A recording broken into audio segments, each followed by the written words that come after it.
soldier love. Makeruani, mastyle ya manyani. Dini, nabofunga baba waripiko. Na maikundi jara waripiko. Daiva ripo vaindi wanesa. Nesha ndo taza kumzisisa. Shimo zato shandi omera. Doshaga na futi wekupomera. Ya chakwa ino perera. Miso tindo ino yerera.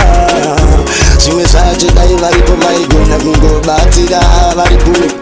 Pame pacho daiva ripo daiva na pekuturira varipu. Moyo wangu no rwadza ndini. Kana panda ubata ndini. Nesha ndifata. Shigumu chimwe. Negut. Dianigo. Angalirati tenzira tekufambira ama yangu na moyo yangu kuchema kwangu upenyu wangu. Dianigo.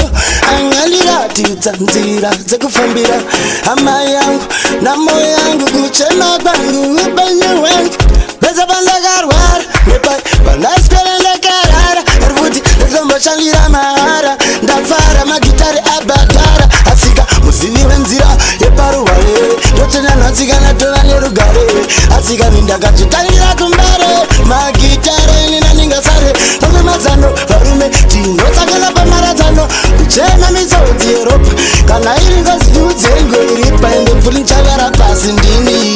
Dianiko angalirati tenzira tekufambira ama yangu na moyo yangu kuchena kwangu upenyu wangu. Dianiko angalirati tenzira tekufambira ama yangu na moyo yangu kuchena kwangu upenyu wangu.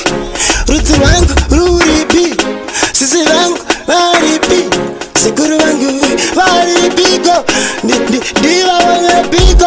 Nekuti zinore mashaka wanda, zinoneta shaka wanda. Asindi charamba ndichisanda.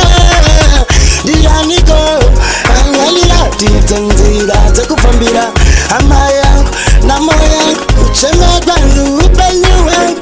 Dianiko angalirati tenzira tekufambira ama yangu na moyo yangu kuchema kwangu upenyu wangu. Danzane meporofita andi sikubuda munganga.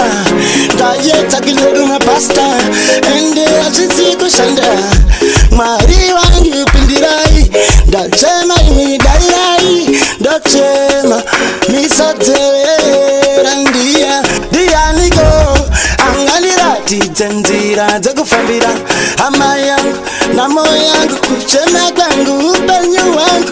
Dianiko angalirati tenzira tekufambira ama yangu na moyo yangu kuchema kwangu upenyu wangu.